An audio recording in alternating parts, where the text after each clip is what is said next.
A los latinoamericanos aún nos cuesta soñar en crear compañías globales, pues no estamos acostumbrados a ver ejemplos en nuestro día a día, a diferencia de otros países. Pero esta es una creencia limitante que varios emprendedores latinos han derribado durante los últimos 20 años. Uno de ellos es Ricardo Villadiego, CEO y cofundador de Lumu Technologies, una startup que permite a compañías medir riesgos de ciberseguridad en tiempo real y a la fecha ha levantado más de 17 millones de dólares de inversionistas como Panoramic Ventures, ForgePoint Capital, SoftBank, Cima Capital y ABP Ventures. Antes de fundar Lumu, Ricardo cofundó Easy Solutions, una compañía que protege las operaciones en línea de 125 millones de usuarios, y luego fue vendida a Sixtera Technologies. Hablamos de los recientes avances en la industria de ciberseguridad y cómo creó un producto que responde a esas necesidades. También conversamos sobre cómo diseñar un proceso de ventas exitoso B2B, Product-led Growth y cómo hacer pricing. Hacia el final, Ricardo nos contó cómo superó sus propias creencias limitantes acerca de la posibilidad de crear una empresa global desde Colombia. Gracias a Julián Argüelles, Carlos Felipe Gutiérrez, Daniel Blandón y Greg Mitchell por sus grandes recomendaciones de preguntas.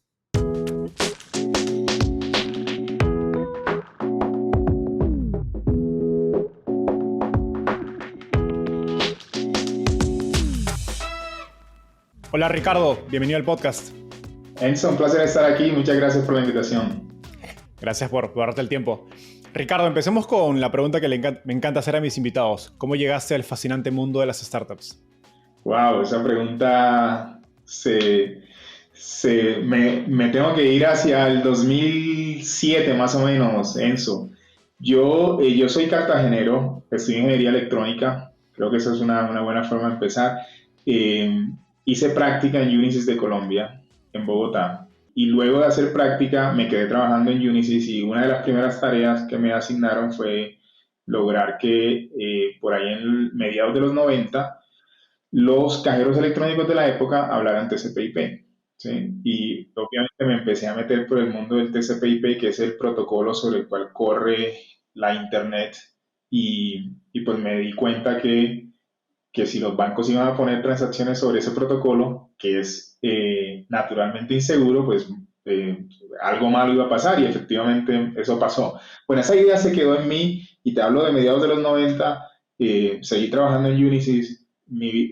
Ese aprendizaje me llevó por meterme en ciberseguridad, crecí en ciberseguridad en Unisys, luego en Internet Security System, y yo creo que allí se marca un antes y después en mi mundo empresarial, porque empecé a ver en Internet Security Systems cómo las organizaciones, cómo se crea una organización, una startup. En ese momento éramos quizás 100 personas en ISS y su fundador, Tom Noonan, pues hizo crecer la compañía muchísimo. Tengo la fortuna de que Tom es inversionista ahora en Lumo.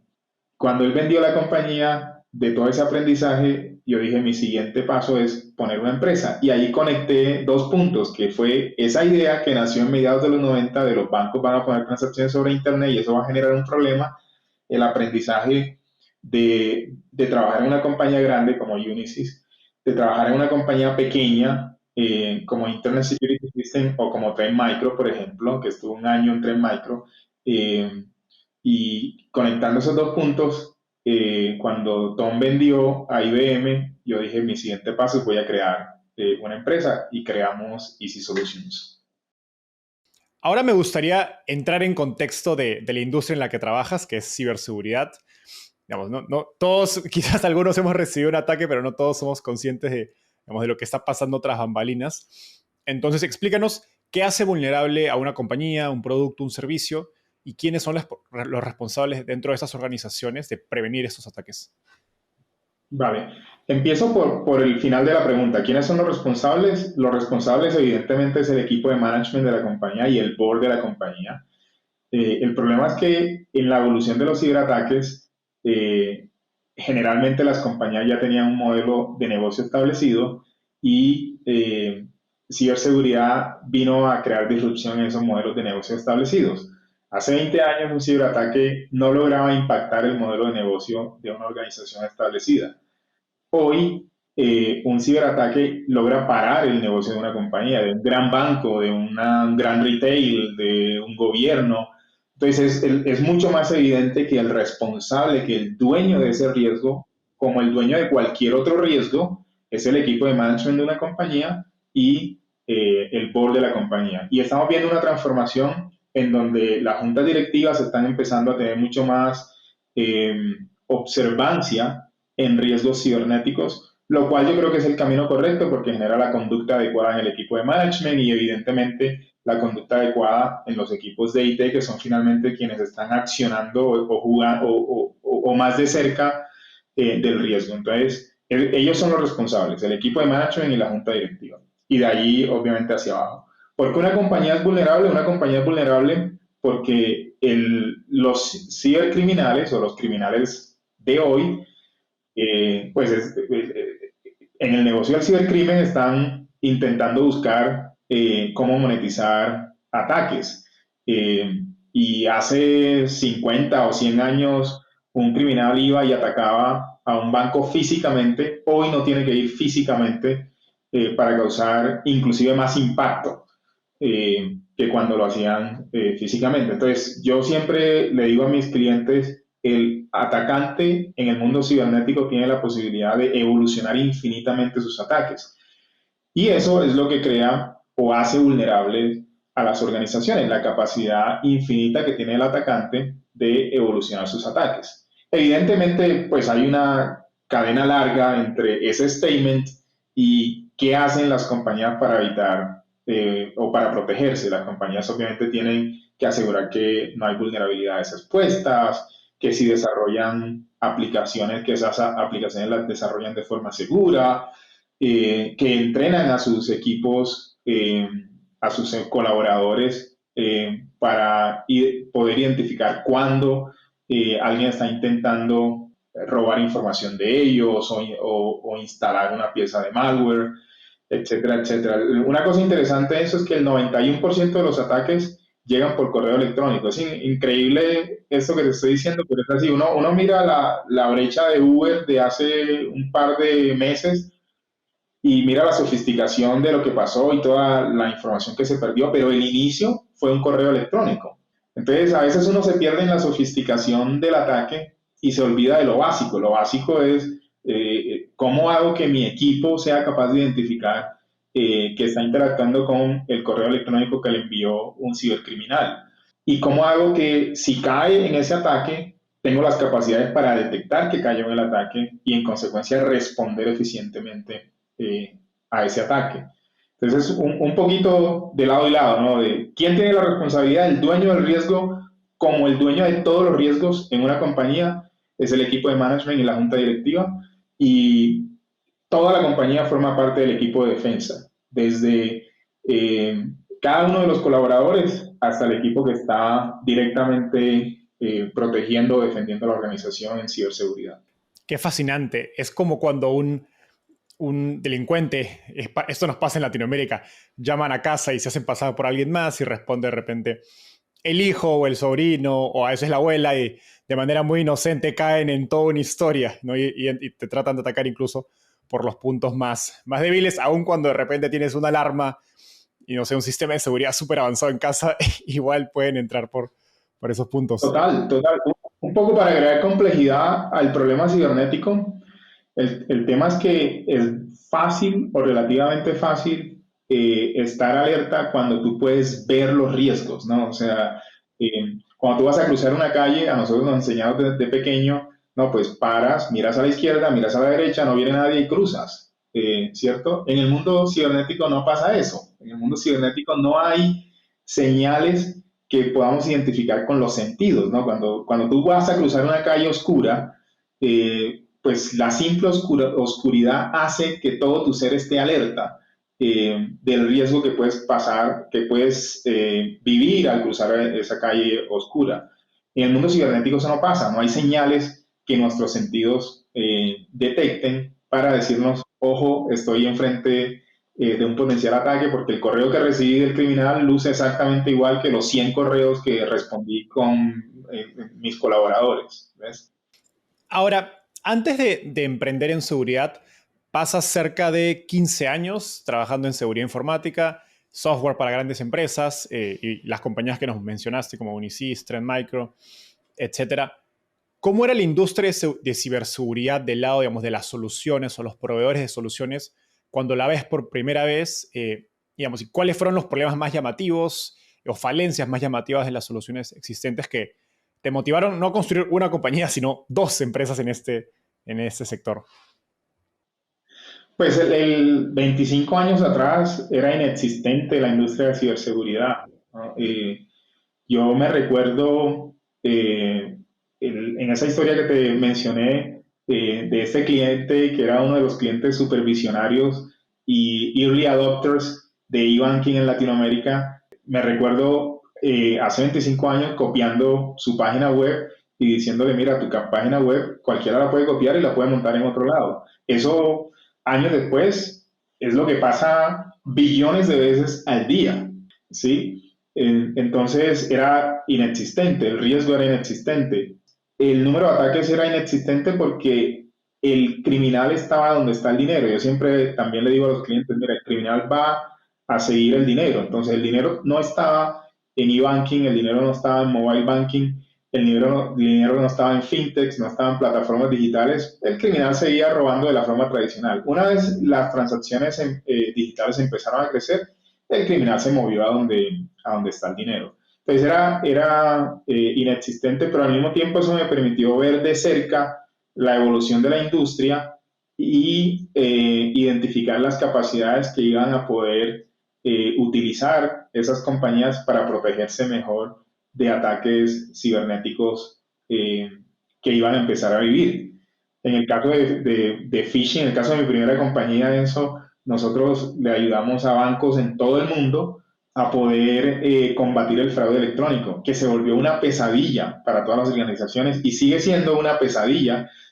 Sin embargo, hay capacidades que les permite a ellos controlar de forma más efectiva el fraude electrónico que están viviendo.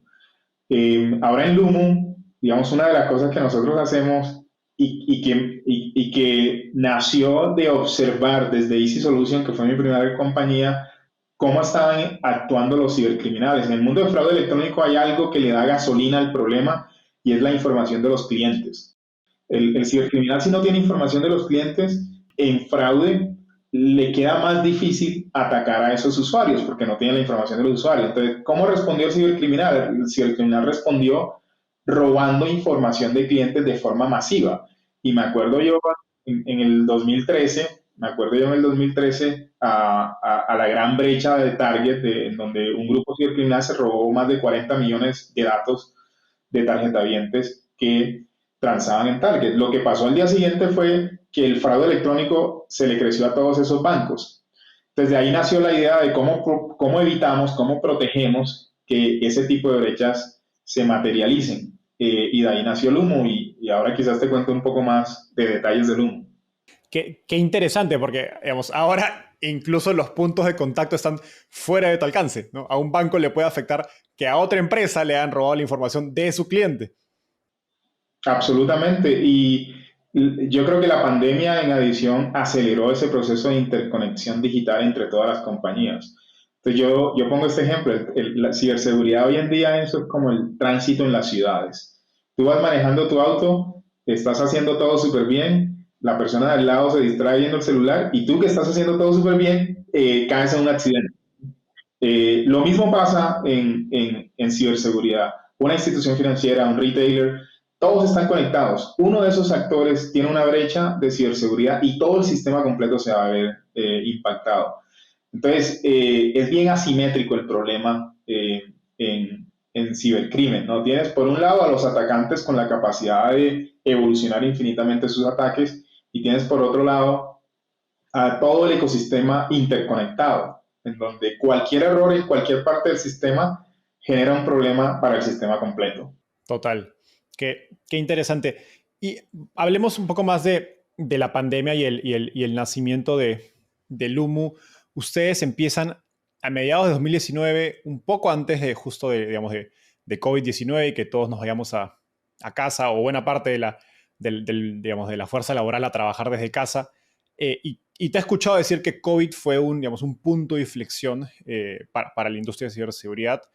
Cuéntanos más a detalle este punto de inflexión y sobre todo cómo afecta la concepción inicial de la idea de Lumu.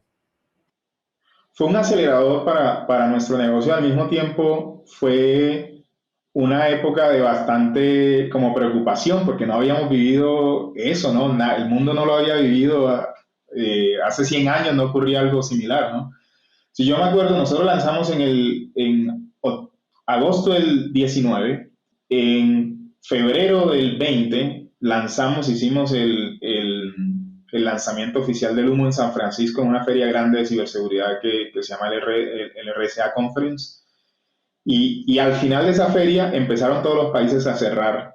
De hecho, saliendo de la feria, nosotros ya, muchos de nosotros casi no podían volver porque ya estaban poniendo restricciones fuertes para volver a las casas, ¿no? Y obviamente todo lo que planeaste lo tuviste que rehacer, por un lado, y bueno, todo ese plan de marketing que teníamos, que estaba basado en estar cerca del cliente, ya no iba a poder ser posible por la pandemia. Y nosotros nos reunimos muy rápidamente. Yo siempre con mi equipo tratamos de buscar una solución al problema en lugar de meternos en el problema mismo, ¿no? Y lo que dijimos muy rápidamente es, tenemos que lograr salir de esta crisis mejor que como entramos, como compañía y como personas y como todo. Tenemos que salir de esta pandemia mejor que como entramos en el problema.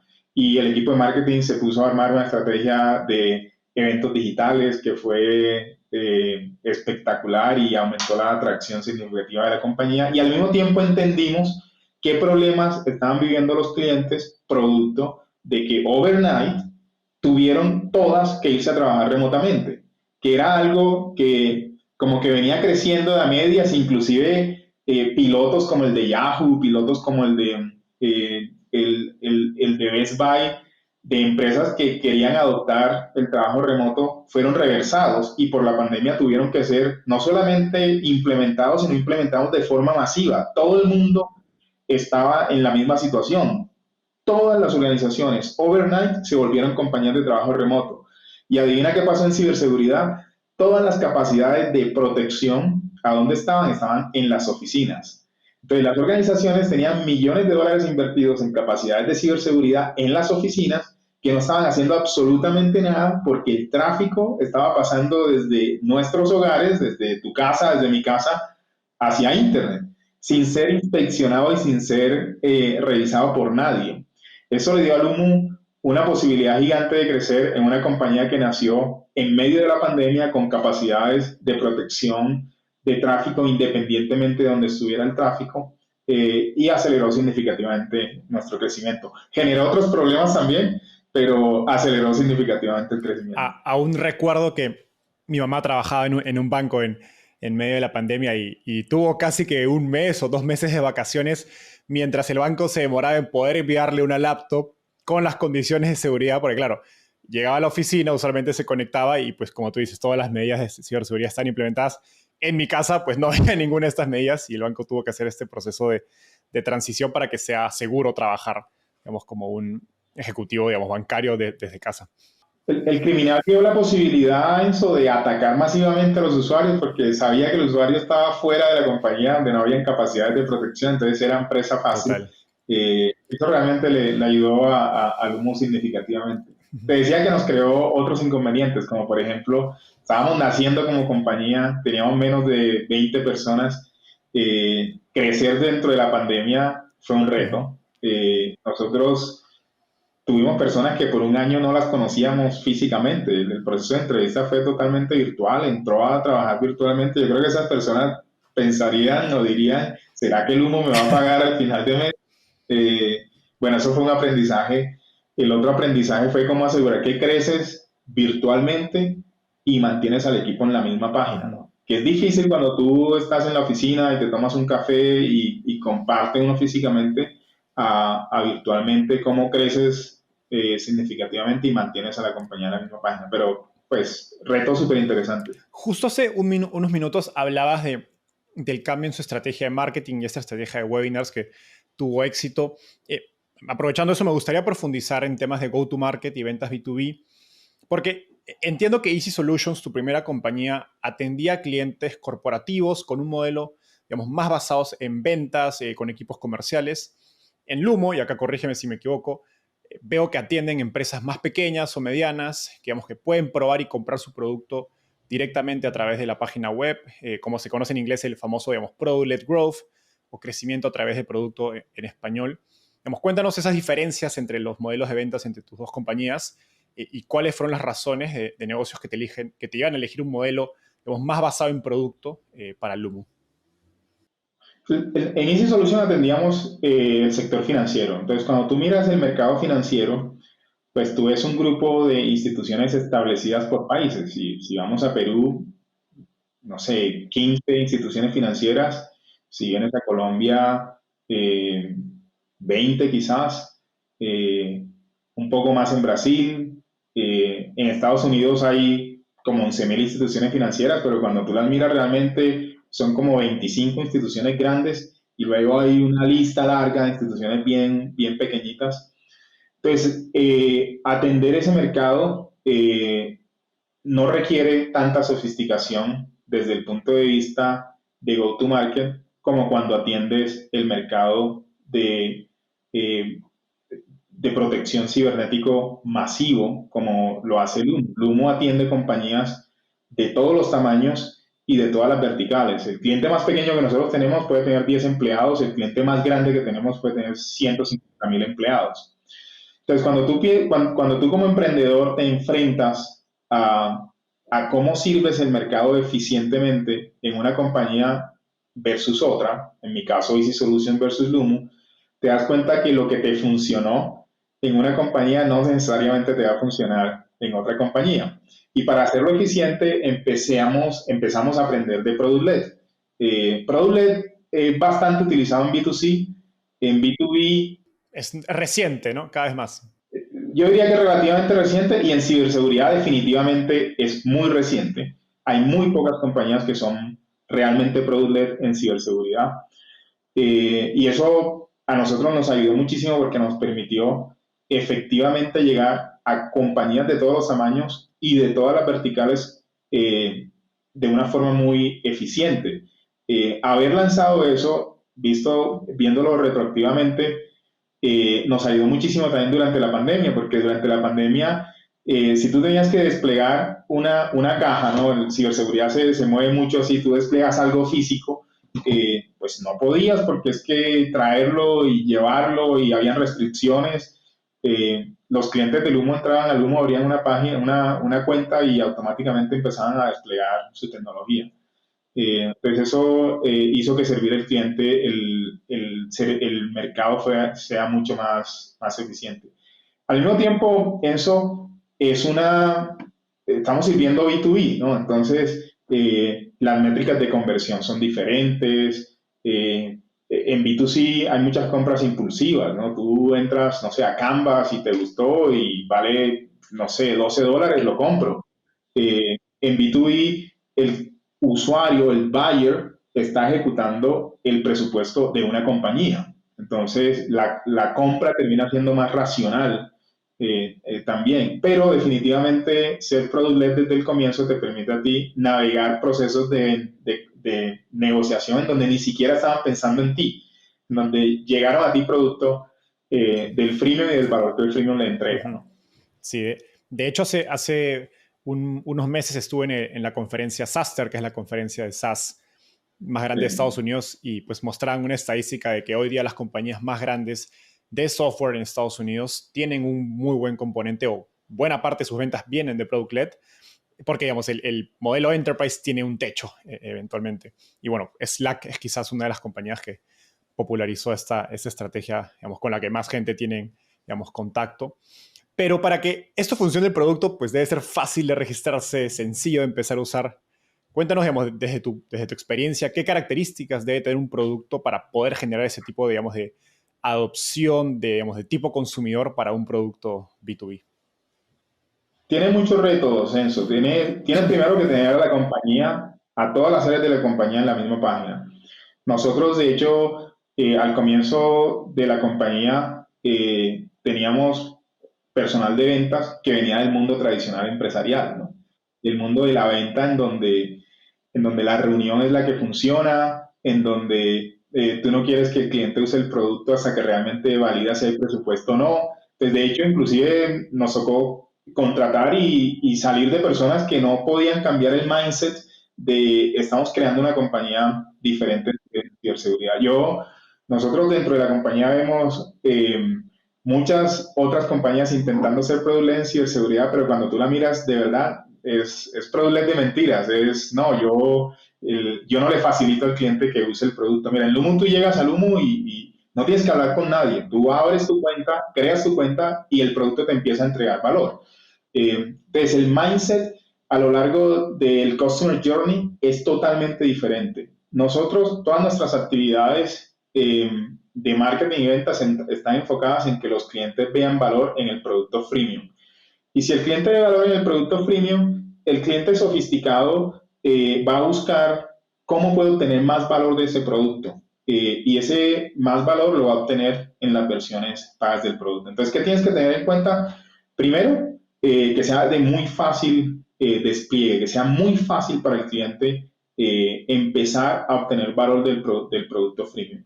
Segundo, que tu estrategia comercial, que tu equipo comercial esté montado en el mindset de que estás creando una compañía product-led y que cuando un cliente free abre la cuenta, no es llamarlo, quieres comprar, quieres comprar, quieres comprar, no, es llamarlo para entregarle el valor del producto, ¿no? Entregarle los beneficios del producto free y qué beneficios adicionales puede tener en las versiones pagas y dejar que el comprador esté en el driver seat del proceso comercial, ¿no? Es el comprador el que te dice estoy listo para comprar, no el vendedor el que está empujando que la compra se dé. Y nuestro reto como compañía es cómo le hacemos evidente eso al cliente. ¿Cómo le hacemos evidente al cliente que lo mejor es que él tome la decisión de compra y se vaya a disfrutar los beneficios que tienen las versiones pagas? Al mismo tiempo, en ciberseguridad están evolucionando muchísimas cosas. La forma como tradicionalmente se hacía ciberseguridad, los clientes ya han validado que es ineficiente. Y nosotros tenemos un reto grande y es cómo le facilitamos al cliente llegar a la conclusión racional de que la forma como hacía ciberseguridad anteriormente no es eficiente y de que hay una mejor forma que es más fácil además, porque en el mindset del comprador de ciberseguridad, en general de negocios B2B, de transacciones de gran tamaño, el comprador dice, si esto es fácil, pues no creo que me pueda servir a mí, porque es que tiene que ser complejo, porque yo tengo una operación súper compleja, ¿no? Y resulta que no, resulta que en la medida en que la tecnología ha evolucionado, tú puedes resolver problemas súper complejos de una forma muy simple, que es un poco lo que hace el humo, es cómo con una tecnología que se puede desplegar muy fácil, que la puede operar cualquiera, solucionas un problema que 25 años atrás te han vendido, que es que para resolverlo tienes que contratar ingenieros que saben ir a la luna. Eh, no, con Lumu y yo creo que lo lindo que Lumo está haciendo es cómo le devuelve al cliente la confianza de que ellos pueden operar ciberseguridad y lo pueden hacer eficientemente como cualquiera de los mejores SOCs del mundo, eh, sobre la base de una tecnología que les facilita todo ese proceso y les simplifica o les crea una abstracción sobre la complejidad que hay tradicional de operar ciberseguridad. Qué interesante porque hay un cambio casi, digamos, de chip cultural en torno a la necesidad de poder aplicar product-led a esta industria. Y se me hace que quizás sin COVID, sin la pandemia, sería más difícil porque pues digamos, el nivel de dolor fue tan creciente que, ok, las compañías estaban dispuestas a ir y probar los productos sin, imagino, ese componente, digamos, de evangelización, de educación de mercado que había antes o cuando iniciabas en la industria, que había que decirle a la empresa, oye, la ciberseguridad es importante, ¿no?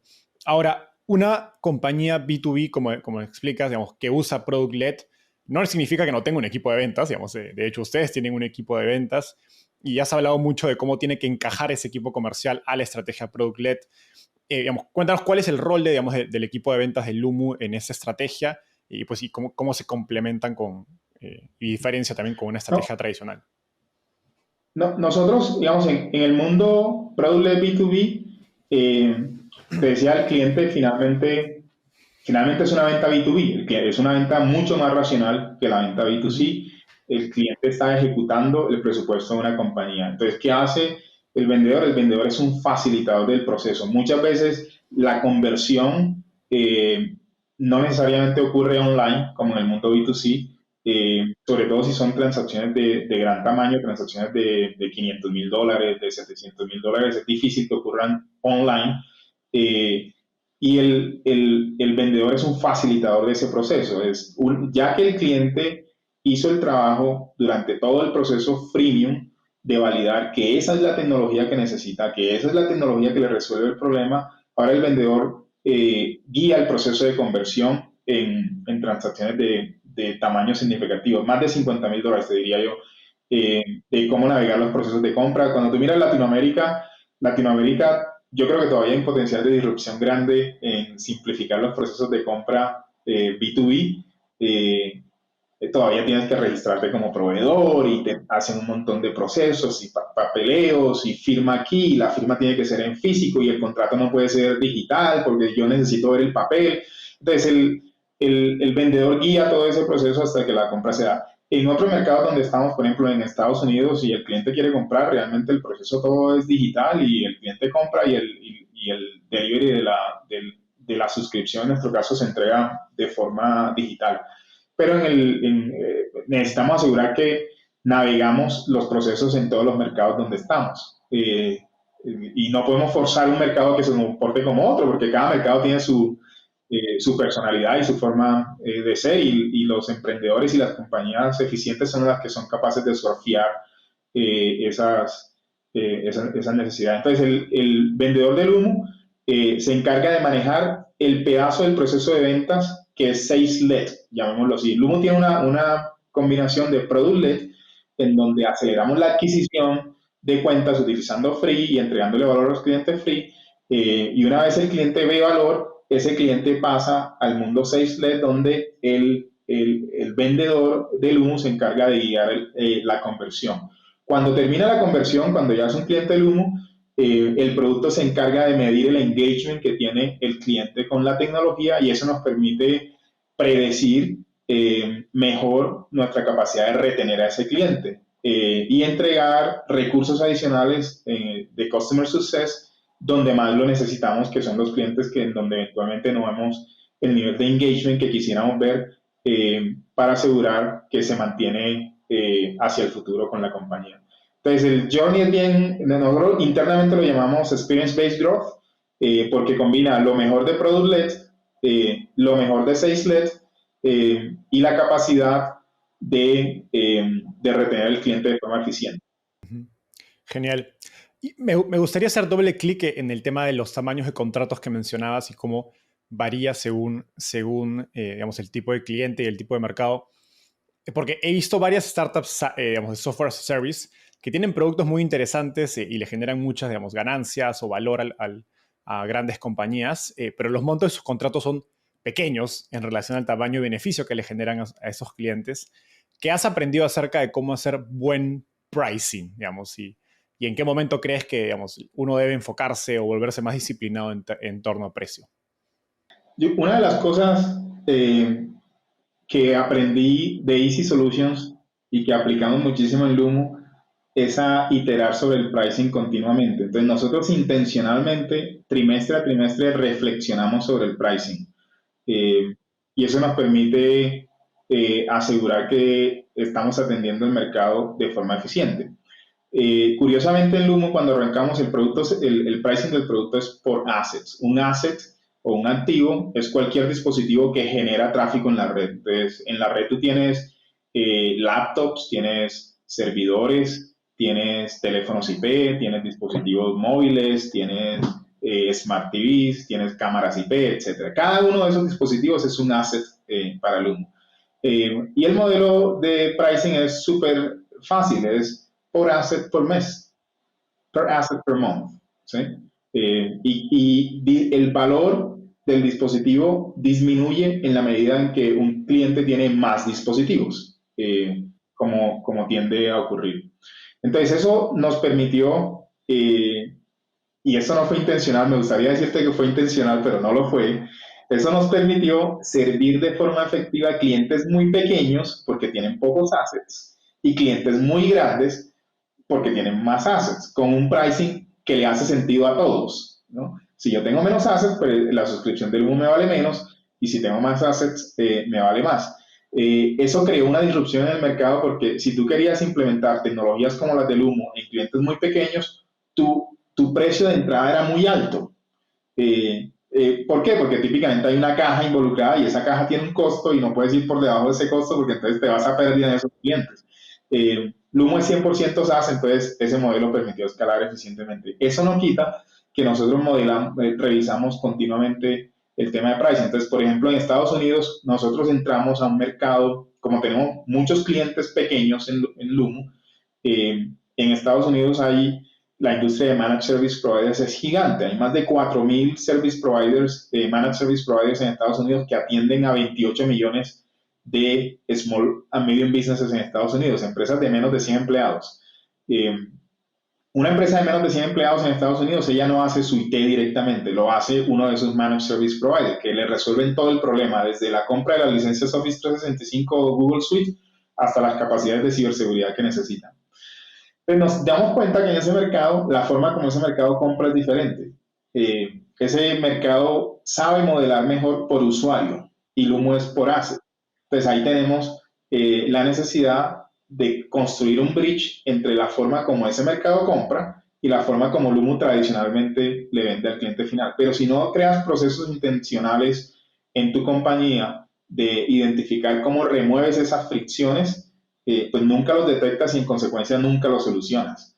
Entonces mi recomendación para todas las startups es, pricing es algo sobre lo cual hay que estar obsesionado e iterando sobre eso para maximizar el valor al cliente y a la compañía en eliminar fricciones de conversión.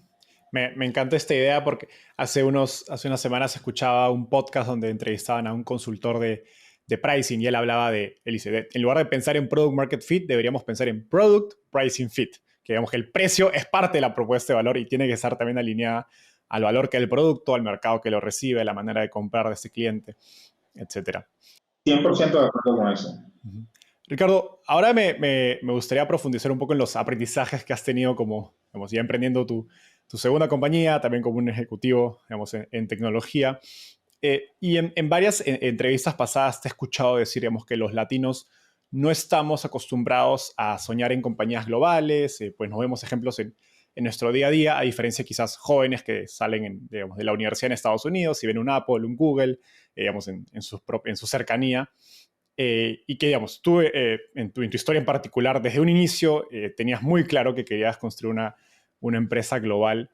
En las etapas iniciales de una startup, ¿qué decisiones, conscientes o no, crees que son clave para poder, digamos, construir una compañía global en términos de equipo, cultura, mentalidad?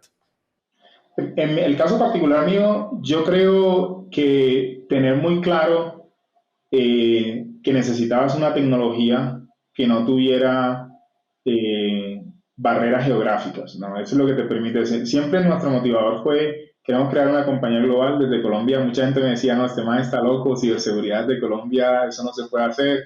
Eh, Ricardo se la fumó verde.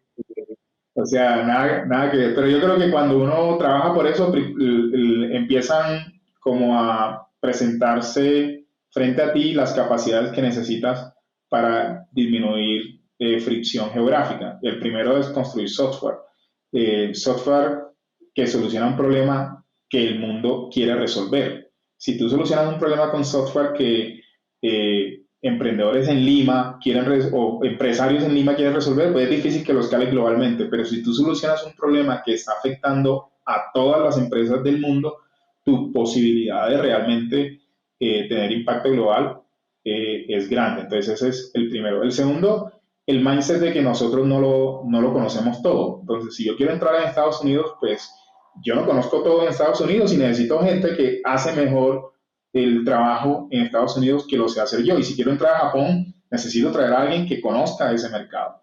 Eh, y lo mismo en Brasil, y lo mismo en Europa, etcétera, etcétera. Entonces, ese mindset global es importante desde los inicios de la compañía. Y finalmente, eso yo creo que creérsela. Yo creo que uno de los problemas que emprendedores latinos tenemos es que no nos creemos que somos, que lo podemos hacer.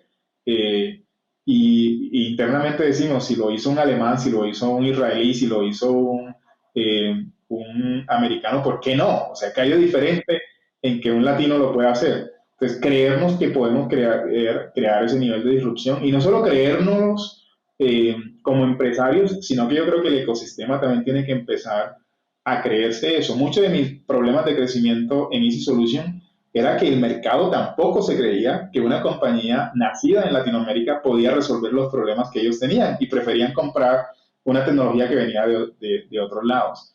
Y hay casos, yo me recuerdo de clientes que me decían, no, Ricardo, vuelve cuando estés en Gartner. Y bueno, estábamos en Gartner y no, vuelve cuando estés en Forrester. Y ya estábamos en Gartner y en Forrester y no, vuelve cuando cierres el banco más grande del mundo. Y bueno, ya cerramos el banco más grande del mundo, ahora ¿cuál es la excusa? Entonces es súper interesante ese tema. Nosotros como sociedad tenemos que creernos que somos capaces de crecer globalmente. Y eso yo creo que va a ser la diferencia entre la Latinoamérica de 20 años atrás y la Latinoamérica que viene de aquí hacia adelante. Es una suerte de síndrome del impostor que nos hace pensar que todo lo extranjero es bueno y lo local no necesariamente es bueno. Y creo que está bastante enraizada esa creencia. Y hablando de eso, justo mencionabas que te decían que, digamos, que en ciberseguridad la tecnología solo podía venir de países desarrollados y que no había forma de que esto se esté creando en Colombia. ¿Cómo te sobreponías tú a esa, digamos, presión o creencia limitante? Y más importante, ¿cómo se lo transmitías a tu equipo? Yo creo que al equipo, lo más hay dos cosas, ¿no? Al cliente es fácil porque el resultado eh, no miente, ¿no? Entonces, cuando un cliente quería probar Easy Solutions versus X tecnología, pues probémosla head to head y veamos cuál es el resultado, entonces eso es fácil. Y al equipo es lo más importante porque el equipo también tiene que asegurar que está convencido eh, que es posible hacerlo. Afortunadamente yo no soy el único convencido de eso y hay gente que simplemente quiere ese empujón de desde Latinoamérica podemos crear tecnología que impacte globalmente. Y ese equipo de gente que tiene ese mismo mindset, que encuentra un líder que empuja ese pensamiento, finalmente termina entregando muchísimo valor porque lo necesitan. O sea, está en su ADN también la necesidad de crear ese tipo de disrupción global. Eh, si yo fuera el único que pensara que desde Latinoamérica lo podemos hacer, pues no hubiéramos podido crear Easy Solution y Lumo ahora. Hay mucha más gente que lo necesita. Creo que hacen falta referentes, ¿no? Yo lo he dicho en muchas entrevistas, es un man va a MIT, va a Stanford, mira a los lados y hay 200 personas que lo han hecho. En Latinoamérica típicamente eso no ocurre. Faltan más referentes para que no lo creamos no un segmento de la población, sino toda la población creamos que es posible crear emprendimiento de impacto global desde Latinoamérica. Total, yo digo que necesitamos que los emprendedores en Latinoamérica sean un poco más celebrities, estilo los cantantes de reggaetón o futbolistas, para que la gente vea que están sucediendo estas cosas también en esta región y que no se queden como historias que solo se celebran en algunos medios especializados. Ricardo, ha sido un placer conversar contigo. Llegamos a la parte final. Esta se llama ronda de tweets. Básicamente te voy a hacer una pregunta y me tienes que responder en menos de un minuto. ¿Estás listo? Vamos, Si tuvieras que emprender de nuevo desde cero, ¿cuál sería el principal consejo que te darías? obsesionarse por el problema, Enzo. Yo creo que la obsesión por el problema te ayuda y te pone el mindset de encontrar las soluciones que necesitas. Yo veo mucho emprendedor que se obsesiona por el outcome de la compañía, por yo quiero que mi compañía sea un unicornio, creo que mi compañía sea, y no por el problema. Y resulta que el ser un unicornio es solo una consecuencia de un problema muy grande que está resolviendo. Pues la obsesión por el problema es lo que finalmente te ayuda a crear valor. Total. ¿Cuál ha sido el libro más influyente en tu camino por el mundo de las startups? Uno solo, dos. Te doy dos. El primero, yo creo que Inside the Tornado es un libro que tiene sus años, es un libro de Jeffrey Moore, pero si alguien está pensando en crear tecnología que cree disrupción masiva, ese libro hay que leérselo, así como Crossing the Chasm de él mismo. Y hay otro que a mí particularmente me ha servido mucho y es eh, What got you here won't get you there. ¿Sí? Y eso lo vives día a día en un startup. Lo que te hizo conseguir tu primera ronda no es lo que te va a hacer conseguir tu segunda ronda. Lo que te hizo llegar a 5 millones de dólares no es lo que te va a hacer llegar a 10 y de 10 a 25. Entonces ese mindset de what got you here won't get you there te ayuda a internar que hay cosas que tienen que hacer diferentes simplemente porque la compañía cambia cada trimestre. Una compañía que crece tan rápido cambia cada trimestre. Total. Y es una buena mentalidad de humildad y estar en modo aprendizaje el 100% del tiempo. Finalmente, ¿qué te gustaría cambiar del mundo de las startups en Latinoamérica? Wow, creo que de alguna forma lo hice un guiño antes y es que yo creo que Latinoamérica ha cambiado mucho desde que yo empecé a emprender en Latinoamérica, ¿no? Definitivamente hay muchas más startups en Latinoamérica. El mercado de capitales está viendo el mercado latinoamericano con ojos diferentes, pero yo creo que todavía hay un segmento de la población que es el que tiene acceso a eso. Lo que a mí me gustaría cambiar es que sea masivo, es que cualquier persona de cualquier estrato social tenga la posibilidad real de emprender y de cambiar su historia de vida. Eh, no solo los que tenemos la visibilidad o el acceso. Yo creo que estamos en el camino, va a tardar unos años más, pero sueño con que más historias de ese estilo se vean en Latinoamérica. No, no podría estar más de acuerdo contigo, Ricardo, y gracias por ese último mensaje. Llegamos al final. Un gustazo conversar contigo. Y eso fue todo por hoy. Nos Muchas vemos. gracias, Enzo, que estés bien.